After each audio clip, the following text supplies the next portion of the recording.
નમસ્કાર વિદ્યાર્થી મિત્રો, કેમ છો? ઓનલાઈન શિક્ષણ જગતમાં આપ સૌનું હાર્દિક વિદ્યાર્થી મિત્રો, આજનો આપણો વિષય છે અંગ્રેજી. હવે આપણે યુનિટ 6 આઈ સ્ટડીડ હેલ્પિંગ હેન્ડ્સમાં ખાલી ગાલા સ્વાધ્યાયમાં જોઈએ. પ્રશ્ન એક આપેલો છે, પાઠના આધારે ખાલી જગ્યા પૂરો. એમાં પહેલું આપેલું છે, પહેલું ખાલી જગ્યા છે અ શેપર્ડ બોય ખાલી જગ્યા ટુ ધ જંગલ, તો આવશે વેન્ટ. બરાબર. પછી બીજું છે the people of the village ખાલી જગ્યા ધેર, તો કમ. ત્રીજું ધ ખાલી જગ્યા went back to there walk, તો વિલેજ. પછી ચોથું છે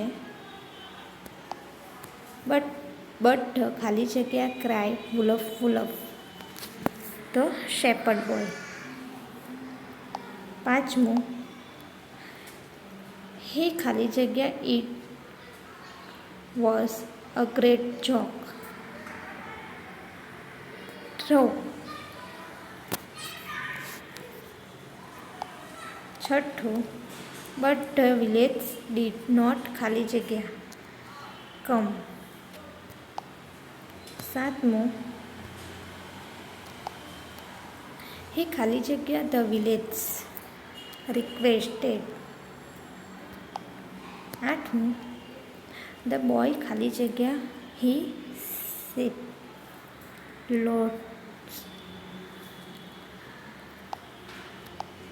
નવમું હી વોચેડ હી ફ્રોક ઓફ ખાલી જગ્યા શીપ. ધ બોય ખાલી જગ્યા to the village run.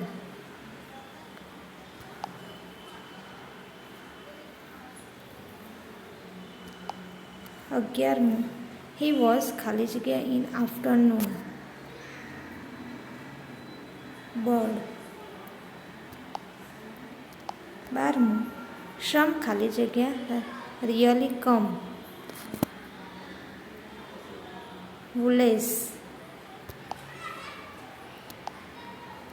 13મું the people in the village ખાલી જગ્યા હી સ્ટુડ સાઉથ, તો હેડ્સ.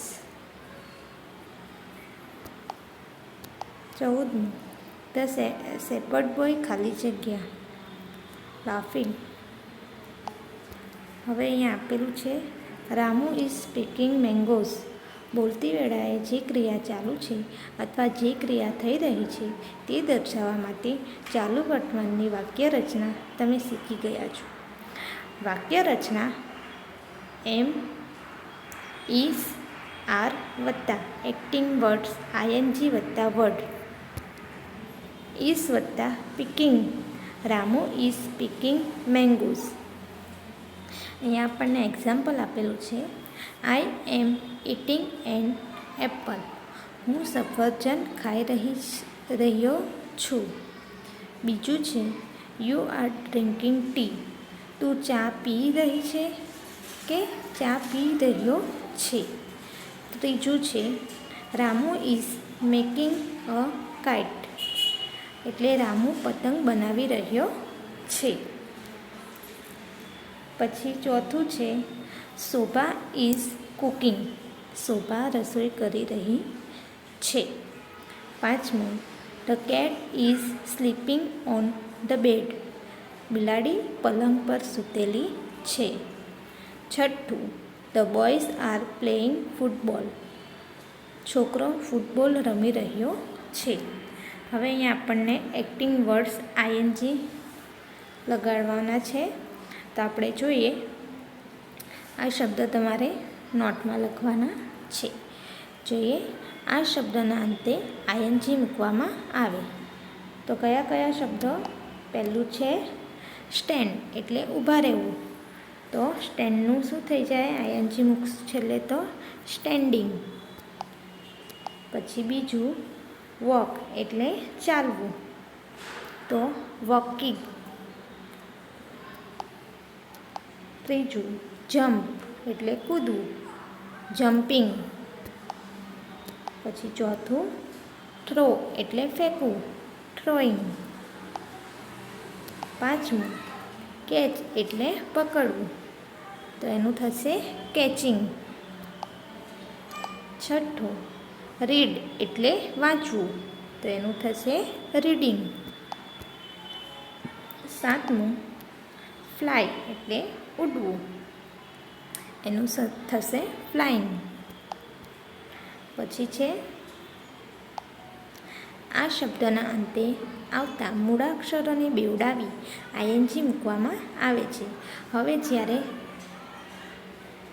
આવા શબ્દો હોય ત્યારે શું કરવાનું છે? છેલ્લો શબ્દ હોય એને બેવડાવી દેવાનો. એટલે કે પહેલું છે સીટ એટલે બેસવું, તો શું થઈ જશે? સીટિંગ. પછી સ્કીપ એટલે દોડવું, સ્કીપિંગ.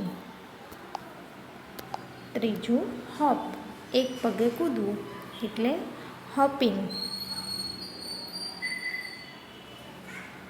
પછી છે રન એટલે દોડવું, તો રનિંગ. પાંચમું ક્લેપ એટલે તાળી પાડવી, ક્લેપિંગ. પછી છઠ્ઠું છે બેટ એટલે બેટિંગ કરવી, બેટિંગ. પછી પુટ એટલે મૂકવું, પુટિંગ. આઠમું કટ એટલે કાપવું, કટિંગ. ક્યારે એવું કરવાનું? જ્યારે જે છેલ્લો શબ્દનો આગળનો સ્વર હોય ત્યારે. સ્વર તમને ખબર છે 5? આઈ, ઓ, યુ, ઈ. બરાબર? કયા શબ્દ? આઈ, ઓ, યુ, એ આવા શબ્દ હોય ને ઈ આવા શબ્દો હોય ત્યારે શું કરવાનું? જો અહીંયા SIT, બરાબર? આ છેલ્લોની શબ્દ છે એની આગળ શું છે? સ્વર છે. એટલે ત્યાં શું કરવાનું? છેલ્લો શબ્દ બેવડાવી દેવાનો, TTING કરવાનું. બરાબર? આ તમારે યાદ રાખવાનું. પછી અહીંયા છે આ શબ્દના અંતે આવતા ઈના સ્થાને આઈએનજી મૂકવામાં આવે છે. હવે જ્યારે આવા શબ્દો હોય કે જેની પાછળ ઈ લાગતો હોય ત્યારે શું કરવાનું? ઈ કાઢી નાખવાનું અને આઈએનજી લખવાનું. જેવા કે ડાન્સ એટલે નાચવું, તો ડાન્સિંગ. પછી બીજું છે રાઇટ એટલે લખવું, રાઇટિંગ. ત્રીજું ક્લોઝ એટલે બંધ કરવું, ક્લોઝિંગ. પછી ચોથું રાઇડ એટલે સવારી કરવી, રાઇડિંગ. પાંચમું ગીવ એટલે આપવું, ગિવિંગ. છઠ્ઠું ટેક એટલે લેવું, ટેકિંગ. હવે અહીંયા આપેલું છે પ્રશ્ન 2. ઉદાહરણ પ્રમાણે કૌંસમાં આપેલા શબ્દના વર્તમાનકાળના રૂપો વડે ખાલી જગ્યા પૂરો. એક્ઝામ્પલ આપેલું છે ધ ગર્લ્સ આર સ્કીપિંગ. બરાબર? સ્કીપનું શું થઈ જાય? સ્કીપિંગ. હવે અહીંયા આપેલું છે પહેલું આઈ ખાલી જગ્યા આઈ ઇંગ્લિશ. તો અહીંયા શું છે? લર્ન. તો આઈ એમ લર્નિંગ ઇંગ્લિશ. શું કરવાનું છે? છેલ્લે આઈએનજી મૂકવાનો છે. પછી બીજું યુ ખાલી જગ્યા અ બુક. તો રીડ. તો રીડનું શું થઈ જાય? Reading. You are reading a book. પછી ત્રીજું છે હી ખાલી જગ્યા રન. તો રનનું રનિંગ. બરાબર? કારણ કે અહીંયા છેલ્લેથી આગળનો શબ્દ સ્વર છે એટલે NNING લાગશે. એટલે આવશે હી ઇઝ રનિંગ. પછી ચોથું સી ખાલી જગ્યા ડાન્સ. તો ડાન્સનું શું થઈ જાય? ડાન્સિંગ. છેલ્લે ઈ છે એટલે ઈ કાઢી નાખવાનું એટલે સી ઇઝ ડાન્સિંગ. પાંચમું તો કેટ ખાલી જગ્યા સિટિંગ ખાલી જગ્યા ઓન ધ ટેબલ સીટ. સીટનું શું થઈ જાય? Sitting. The cat is sitting on the table. પછી છઠ્ઠું, ધેર મેન ખાલી જગ્યા ટેક. તો મેન આર ટેકિંગ. સાતમું, ધ લાયન્સ ખાલી જગ્યા roar. The lions are roaring. પછી આઠમું, ખાલી જગ્યા પૂજા ખાલી જગ્યા ક્લેપ. તો પૂજા ઇઝ ક્લેપિંગ. નવમું, ધ માઉસ ખાલી જગ્યા the net cut is cutting. દસમું, આઈ ખાલી જગ્યા હોમ ગોનું ગોઈંગ થશે. આઈ એમ ગોઈંગ હોમ.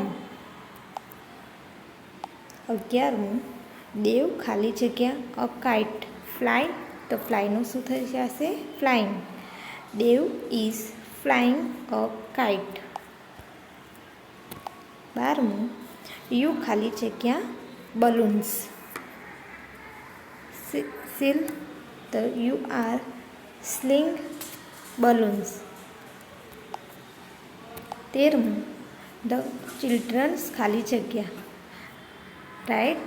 તો રાઇટનું શું થઈ જાય? Writing. The children is writing. 14મું, ધ પોસ્ટમેન ખાલી જગ્યા લેટર્સ. તો ગીવ છે તો ગિવિંગ થઈ જશે. The postman is giving letters. 15મું, ધ વુમન્સ ખાલી જગ્યા ક્લોઝ્ડ વોશ. તો વોશિંગ થઈ જશે. The womans are washing clothes. 16મું, યસ ખાલી જગ્યા બેટ. તો યસ ઇઝ બેટિંગ. 17મું, આઈ ખાલી જગ્યા હોપનું શું થઈ જાય? હોપિંગ. I am hopping. 18મું, ધ ફાર્મર્સ ખાલી જગ્યા rest. The farmers are resting. 19મું, કિરણ ખાલી જગ્યા અ પિક્ચર ડ્રો. તો Kiran is drawing a picture. 20મું, the potters ખાલી જગ્યા પોટ મેક. તો મેકનું શું થઈ જાય? Making. The potters are making post. ચાલો હવે અહીંયા આપેલું છે રામુ પિકેટ મેંગોઝ. જે ક્રિયા ભૂતકાળમાં થઈ ગઈ છે તે દર્શાવવા માટે સાદા ભૂતકાળની વાક્ય રચના આ મુજબ છે. એક્ટિંગ વર્ડ્સ વત્તા ઈડી. પહેલાં આપણે વર્તમાન કાળમાં શું મૂક્યું? આઈએનજી. હવે ભૂતકાળમાં ઈડી મૂકવું. Ramu picked mangoes. અહીંયા એક્ઝામ્પલ આપેલું છે. પહેલું છે રામુ ઇઝ પ્લેઇંગ ચેસ. તો ચાલુ વર્તમાન કાળ છે. તો આપણે ભૂતકાળમાં ફેરવવાનું છે. તો રામુ પ્લેડ ચેસ. શું કરવાનું? આઈએનજી કાઢી નાખવાનું ને તેની જગ્યાએ ઈડી મૂકવાનું. રામુ ચેસ રમ્યું. બરાબર. પેલો વર્તમાન કાળ છે, આ ભૂતકાળ છે. ચાલો પછી છે બીજું, the girls are cleaning the room. એટલે કે છોકરી ઓરડો સાફ કરી રહી છે. એ વર્તમાન કાળ છે. અને the girls cleaning the room. છોકરીઓ ઓરડો સાફ કર્યો. એટલે કે જે થઈ ગયું છે તેને ભૂતકાળ કહેવાય. એના પણ અહીંયા વર્ડ્સ આપેલા છે. બરાબર. એક્ટિંગ વર્ડ્સ તો અહીંયા આપેલું છે.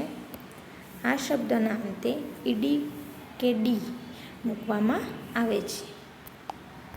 તો જોઈએ આપણે આ શબ્દ પણ તમારે નોટમાં લખવાના છે.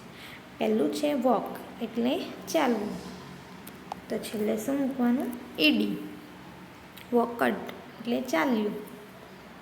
પછી બીજું છે જમ્પ એટલે કૂદવું, જમ્પેડ કૂદ્યું. ત્રીજું પીક એટલે વીણવું, પીકડ એટલે વીણ્યું. ચોથું ક્લીન એટલે સાફ કરવું, તો ક્લિનિંગ. પાંચમું પુશ એટલે ધક્કો મારવો, પુશડ એટલે ધક્કો માર્યો. છઠ્ઠું પુલ એટલે ખેંચવું, પુલ્ડ એટલે ખેંચ્યું. સાતમું ઓપન એટલે ખોલવું, ઓપન્ડ એટલે ખોલ્યું. આઠમું સાઉટ એટલે બૂમ પાડવી, સાઉડિંગ એટલે બૂમ પાડી. નવમું લુક એટલે જોવું, લુકેડ એટલે જોયું. 10મું વોચ એટલે જોવું, વોચેડ એટલે જોયું.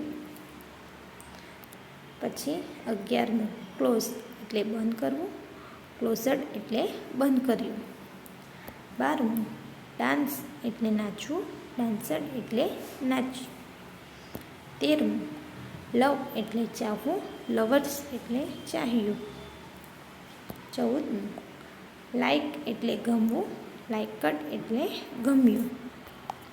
ચાલો, હવે અહીંયા આપેલું છે આ શબ્દના અંતે આવતા મૂળાક્ષરને બેવડાવી ઈડી મૂકવામાં આવે છે.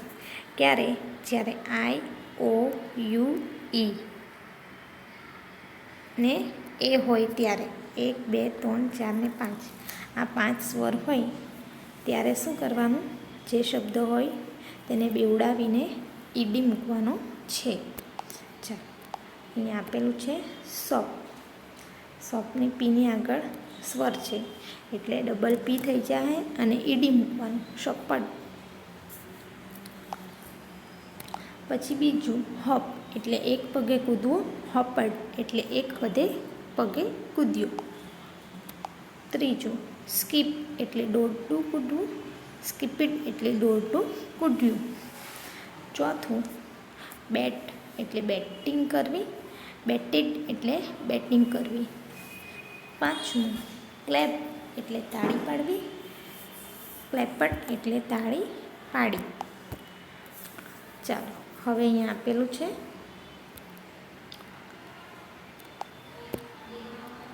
આ શબ્દના ભૂતકાળના રૂપો અનિયમિત છે. એટલે અમુક એવા શબ્દો છે તે જોઈએ. પહેલું છે ગો, તો ગોનું થઈ જાય વેન્ટ. કમ તો કેમ. ટેક તો ટૂક. ગીવ તો ગેવ. સીટ તો સેટ. સ્ટેન્ડ એટલે સ્ટૂડ. થ્રો એટલે થ્રુ. કેચ તો કોટ. રાઇટ તો રોટ. પછી રીડ તો રેડ. 11મું ડ્રો તો ડ્રુ. ફ્લાય તો ફ્લુ. પછી છે 13મું મેક તો મેડ. ઈટ તો એટ. ડ્રિંક તો ડ્રેક. સ્લીપ તો સ્લેપ. ફ્લો તો ફેલ. રન રેન. પછી 19મું સેલ તો શોલ. બાય તો બોટ. હિયર તો હર્ડ. ફીટ તો ફેડ. સી સો. રાઇડ તો રોડ. સે તો શેડ. સિંગ તો સેંગ. ડ્રાઈવ તો ડ્રોવ. ચાલો વિદ્યાર્થી મિત્રો, તમારે આ શબ્દો તમારી નોટમાં લખવાના છે. બરાબર છે? ચાલો આગળનું આપણે બીજા વિડીયોમાં જોઈશું. ત્યાં સુધીનું તમારે ગાલા સ્વાધ્યાયમાં લખવાનું રહેશે. બરાબર છે? Thank you.